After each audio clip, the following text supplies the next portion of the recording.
Hello everyone. In today's video, I thought we'd experiment just a little bit with making a rocket that has way too many stages for its purpose.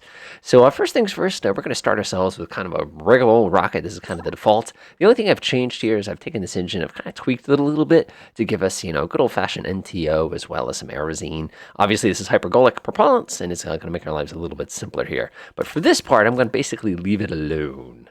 So let's go ahead and figure out how we're going to make this thing absurdly heavily staged. So first things first, let's go get ourselves one of these handy-dandy interstages. And, I'm going to use 1.5 meters as my standard size for stage here.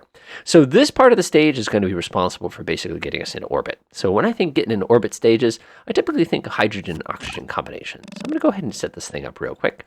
Get myself a handy-dandy little mage engine. I don't need anything too big here. And we'll go ahead and swap out what it is now with, like I said, some hydrogen and oxygen here. Okay, so it looks pretty good. That is way too high of a thrust-to-weight ratio. We don't need anything like that. So I'm going to go ahead and reduce its size just a little bit. It's about 1.5 to 1. Go ahead and optimize its fuel economy here. There we go. And this stage now gets us 406 meters a second, which is not much. And I figure if we're going to try to make as many crazy stages as we can, it's probably going to be worthwhile to kind of set it up so that as we build each one of these individual stages, they all have about 1,000 meters a second apiece. So we go ahead and crank the size of this thing back up a little bit here. 1.52, but 402 meters a second ain't much. So let's go ahead and increase the size of the stage quite a bit, which of course means we're going to need a bigger rocket. But again, we're going for about 1,000 meters a second here. Should be a good delta V. Perfect. Okay, so there is our first stage, so to speak. It's a hydrogen-oxygen, pretty high energy, pretty decent thing. I'm still not thrilled with that thrust-to-weight ratio, though. I'm going to increase that just a teeny tiny bit here. And that gets us, not bad, 1,006 meters per second. Man, this thing is going to be a waste of fuel. And I'm actually going to change the style to a bell, because that's going to be a little bit better optimized for working outside the atmosphere. Let's see what I can do as far as the nozzle note size. All right, looks good. So I'm actually going to go to the Tinker panel and kind of tweak my size a little bit. I don't think it needs to be quite that big. All right, so there is our first stage. It has a stupid only 1,000 meters a second. So let's stick another one on and go for 1,000 meters a second as well. So this particular stage is basically going to be for kind of the tail end of the boost. So let's see here, 45 kilometers. I'm going to use as my little basis here. Get myself another fuel tank. And again, we're going to go with a hydrogen and oxygen kind of combination here. Again, we're going for 1,000 meters per second per stage, which is, in my opinion, stupid, but that's, why not? So let's go down here. Let's go ahead and change the texture so that I recognize this as being an interstage. Let's grab this one. Set this one to be recognizable as an interstage as well. There we go. Okay, so now this stage I'm going to design to also be hydrogen and oxygen. And again, we're sticking with the gas generator one phase here, just to kind of keep things nice and simple for us. Hydrogen and oxygen. Oh, looks good to me. And let's see what we have for performance here. That's another 1,000 meters a second. We actually got really lucky with this one. I didn't really have to change it very much. Let's adjust my throttle nose size. Actually, I want to go with another bell again. Let's go ahead and adjust this to try to get a little more fuel economy out of it. Yeah, it's going to be pretty good right there. And let's go ahead and tweak this a little bit to get something that makes a little bit more sense. Again, we're trying to go for fuel economy here more than anything. It's 445, which means we're going to have to increase its scale a little bit in order to make it work. And I guarantee this thing is honking. Yeah, you're telling me. Let's go ahead and shrink that thing down too. All right, so now we have two stages here. We have the first stage. This is 1,000 meters a second. This is 1,000 meters a second or so. And again, we can always come in here and kind of tweak that one way or the other. As a matter of fact, I'm actually going to shrink it a tiny bit so that it matches. That's a little better. So let's go ahead and take a look at our staging so far here and see how absurd this is. Yeah, there we go. So we got 1,000 meters a second on this stage. We got 1,000 meters a second on that stage. Oh my, this is going to be a lot of expensive rocket for absolutely no purpose at all. Obviously, our top stage here has got more delta V than the entire rocket does combined at the moment, but hey, we're just here to goof around. Let's go get ourselves another interstage. That looks pretty good. Go ahead and stripe it up so I know that it's an interstage. All right, looking pretty good. And let's go ahead and now we're going to need something that's going to be probably in the 25-kilometer range here. So my initial instinct, this is going to sound weird, is actually to put a solid rocket stage here. And, I love solid rockets, so too bad. Let's go ahead and get ourselves a solid rocket, shove that thing on the bottom, and let's see what we can do as far as this one goes. 768 meters a second. Like I said, we're trying to get a little bit closer to 1,000 per stage. 956. Pull it down just a little bit more. Stick it on there. 997. Not bad. So this one's going to be optimized for 24 kilometers. Let's make the fuel APCP. I think APCP is the stuff I like. Right there. No, CTPB is the stuff I like. I take it back. Okay, that is way too much thrust. So let's go ahead and first of all optimize for fuel economy here. And then let's go ahead and reduce the size of this thing a little bit, because right now it's a little bit too big. There we are. So that's going to get me a 2-to-1 thrust weight ratio, and it gives me about 1241 delta V, which is actually higher than I think I need. This is the world's most expensive rocket. We're about to waste so many rocket engines into the ocean with this darn thing. There we go. And now we just kind of need, let's see here, how are we doing? Let's go ahead and go back to my little analysis here. So I need 500. So I need 2 more stages on this thing. This is so absurd. All right, let's go ahead and get a fuel tank. Let's get another stage. Why not? Go ahead and stripe this sucker as well. Let's go ahead and striped. Stick this one in the bottom. Oh my God, this is getting expensive. I'm going to leave this as a kerosene stage. Go get myself another engine. Go ahead and shove this thing on the bottom. Boink. And again, we're going to go for about 1,000 meters a second, which is basically what we got this time. So I'm going to optimize this for an altitude of about 10 kilometers. Again, I'm just kind of going by eyeball. I'm going to go with the old school, I like the cone method for this particular one. Let's go ahead and optimize for fuel economy here. And we're going for about 303. Looks good. What can we do for nozzle length here? That was actually pretty good where it was. All right, looks good. We'll go ahead and change the phase. Oh, we'll leave that the way it is. So that's not going to give us enough thrust for this particular level. So obviously we could change modes here, which I'm actually just going to go with the bigger rocket. Let's get up to 1.5 to 1 is about average for me, and that looks pretty good. Go ahead and zoom in. Oh boy, that thing looks a little goofy. But hey, we're just here to goof off, so I don't care. So let's go ahead and put another interstage on. I hope the company makes interstages is proud of my work here. Let's make that one striped, and now we need our first stage. I'm actually going to knock this one down just a teeny tiny bit. Like I said, I was only going for about 1,000 meters a second per. Stick it back on, and close enough. Stick that one back on, and we're pretty much good to go. Now we need our bottom stage. So this is going to be the thing that gets this stupid looking stack all the way up into space here. And we'll go ahead and go with a kerosene engine on this one as well. Stick that right there, and that's not going to be nearly enough thrust. Again, I'm going to optimize this for very, very low altitudes. So I'll go with the Merlin pattern here, because that's kind of cute. I like that. Let's go ahead and get ourselves kerosene and oxygen, and we're going to need enough to get this entire stack into space. So I'm almost thinking I'm probably going to have to optimize this in a slightly different way, because right now I'm not going to be getting enough thrust out of this thing to really get this thing going. So I'm actually going to change my throttle size here a little bit. 1.5 is my typical size, but unfortunately I need a lot more delta V, so this thing's probably going to have to get even bigger. So we'll go up to 120%. Go ahead and grab this, make this a little bit taller, stick it back on. 802 is not going to be enough. Let's stick that back on. 874. Oh boy, this thing's got to get really tall, isn't it? Stick that one back on. What does that do for us? That gets us 1,018. There we have it. Oh man, what a waste of rocketry potential here. Let's make sure my math makes sense here. So obviously these numbers dropped a little bit. The only reason is if I go like this, you'll see all my stuff shoots back up again because my atmosphere gets a little bit thinner. All right. Well, we have a, let's see here, 1, 2, 3, 4, 5 stage rockets. And it's, in my opinion, a bit of a waste of materials here. But you know what? We got to experiment. Let's go ahead and get myself some little safety rocket kind of fins in the back of this thing. I have a feeling I'm actually going to need several rows of these things in order to make this thing somewhat safe in order to get into space. So let's grab one set of those, and I'm going to go ahead and put another set of those actually on the next stage. It's going to be the only way we're going to reliably, safely get this thing up into space. And again, I have my doubts I'll even be able to get this thing reliably, safely into space. But hey, I'm going to try, so too bad. Go ahead and do one of these things. Obviously, your bottom stage, you want to have more drag than the top stage, so it shifts your center of pressure backwards. And we have this ugly, ugly, ugly rocket. So let's go ahead and edit my program. Load up program. I use this one called AOP. You can actually find this on the web. There's one thing I'm going to change, though. I'm going to change the throttle. I'm going to just put it at 1.0 here.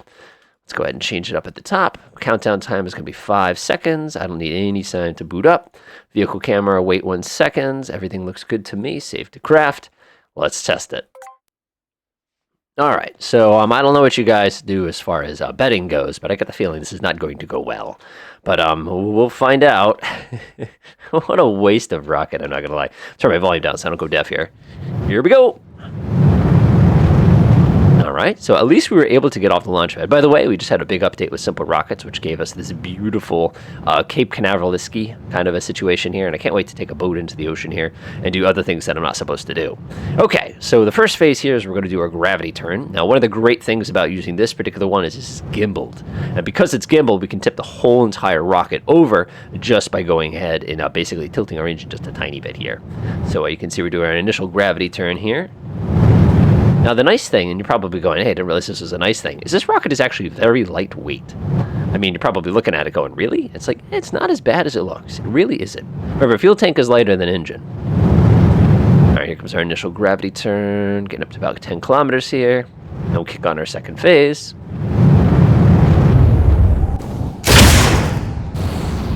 Yeehaw! Let's hope we don't tumble. All right, here we go. So now we're raising our apoapsis. Again, the goal here is just to get ourselves a little bit of altitude before we start doing our acceleration. Everything's running. Remember, we optimized this one for about 20 kilometers, and we're right about 20 kilometers. So again, I didn't test this theory before I went into this. I just kind of went to town and kind of crossed my fingers. I get the feeling that our solid rocket stage, which is this stage right here, is really going to ruin all my efforts here. Because what it's going to do is it's going to kick on, and we can't shut it off as soon as it gets started, which means it's basically going to boost us way past our maximum apoapsis, and we're not going to be able to basically circularize because now we don't have any thrust vectoring capabilities. So I got a bad feeling about that, but we'll find out what happens. All right, we're cruising pretty good. The atmosphere's starting to get a little thinner. I'm surprised the volume is still as high as it is. All right, here comes the stupid phase. I got a bad feeling about this stupid phase. I think what's going to happen is it's going to kick on and is basically going to push us way past 100,000. Let's see what happens. Whee! Oh, yeah. That's not going to end well. I might actually have to override the automatic pilot here and test it out and kind of see what happens. So this is our third stage of our rocket so far. Let's see, we got 650. Yeah, we're going to shoot right. No, maybe not. Maybe my calculations were so much better than I didn't take them to do. Getting a pretty hefty thrust-to-weight ratio going on here. Again, the world's most expensive rocket, given all the different pieces that we just littered into the ocean. I don't know how much those engines cost in your book, but I get the feeling they're pretty darn expensive. Start raising our apoapsis. The acceleration is getting a little strong. Here comes the next phase. What a waste of rockets! I'm actually so happy and pleased the fact that that worked correctly. I really did not think that was going to work. All right, here comes our apoapsis. Going to touch it at 100 kilometers. And that should be 100 kilometers right there. Shut her down. All right, so now our little calculator is going to try to calculate what we need to do to go ahead and get this thing the other way. So, of course, we don't have nearly enough fuel in that phase to do anything, so it starts to circularize. And again, I cannot believe that this has worked this well so far. Not bad for just kind of guessing, right? So in the real world, you'd never do something this absurd. Yes, it does keep the overall weight of the rocket down in a way because you don't have a lot of excessive fuel tanks, so you don't need excessively huge engines. But because it has so many rocket engines in it, you're basically making something tremendously expensive for no point at all. So it's just kind of it's interesting how that works. It's interesting how that works. We're actually lowering our apoapsis with this circularization here, which is actually kind of a bummer. We probably should have done this one by hand, but it's all right. I like my little program. It does a nice job. I only needed to mostly tweak it because there was a bit of a bug with the gravity calculation. And that should be the end of that stage. Nice. All right. So it just said we don't have enough fuel to actually complete the circularization burn. So I'm actually going to have to pre-calculate it myself. Let's see here. We're going to get the eccentricity as low as possible. Turn that one on. Fast forward. Should kick on any second. So I think this was because we had so many darn stages, it basically confused it to death. Because I think this should be more than enough delta V to get us up into orbit here. Let's see, I think we're going to do it. And nice, we did it. Nice. Okay, so this was basically an effort to see how many stupid stages we could do in order to get into space. We ended up with a good solid 5-stage rocket, which is, I don't even imagine how many times something bad could happen with this particular thing that really messes us up. So I'm going to go ahead and take us retro real quick. Of course, this thing's struggling a little bit because I don't exactly have any RCS or anything like that. Let's go ahead and re-enter this thing real fast. It's so mechanically complicated. I'm still impressed with the fact that this thing even worked as well as it did. I really thought that solid rocket stage in the middle was going to be pretty much the end of us, but apparently that didn't matter. So I'm kind of pleased, because that usually doesn't go so well for me. All right, go ahead and start slowing us down here. Again, you're just trying to suck all that orbital velocity out. It's much easier once you get into space to slow down because there's nothing you're pushing up against. All right. Uh-oh, I broke it. Ha ha ha. There it goes. That is our final phase there. That's basically going to exist for the purposes of slowing us down so we can do our quick little re-entry and call it a day.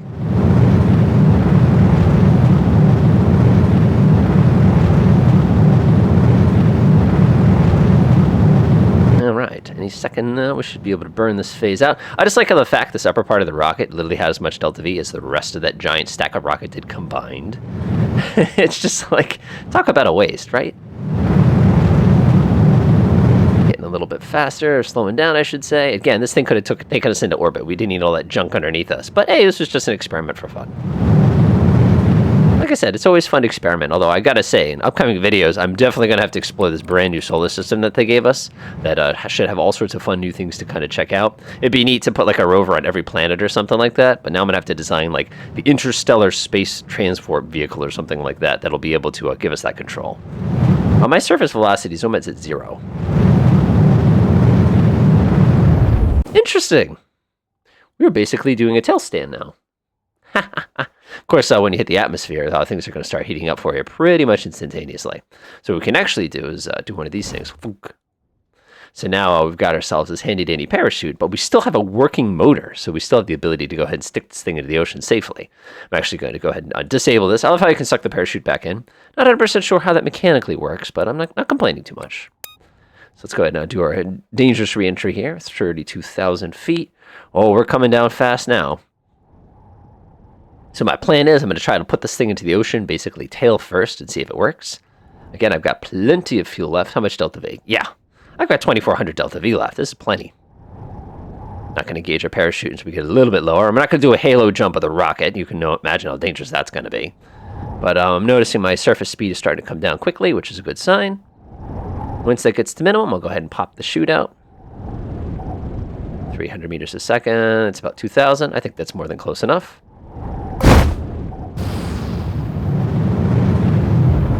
Ha-ha! That actually worked way, way, way, way better than I thought it was going to. It actually worked a little too efficiently. I'm going to break the parachute for a second. Start falling. I wonder what my test crew is feeling like right now. They're probably feeling like I'm trying to get them killed again, which won't be the 500th time I do that. I think that's more than low enough to kick the chute back on. Go to ASL. This is going to be the most gentle landing I've ever made in one of these. I can't like put the thruster down low enough to just gently stick this thing in the ocean. Of course, once the rocket motor gets into the water, it's going to... We did it! I like how it tried to start itself up. All right, folks, hopefully you enjoyed this. Again, I was just trying to create the most absurd rocket as far as the stupid number of phases. Go ahead and undo my flight, go back to it, and you can see that my final version had, just quickly going over the stages, we had our kerosene oxygen, then we had another kerosene oxygen, then of course we had our solids as 3 stages. 4th stage was hydrogen oxygen, our 5th stage was hydrogen oxygen, and of course our top one was NTO as well as Aerosine. Enjoy.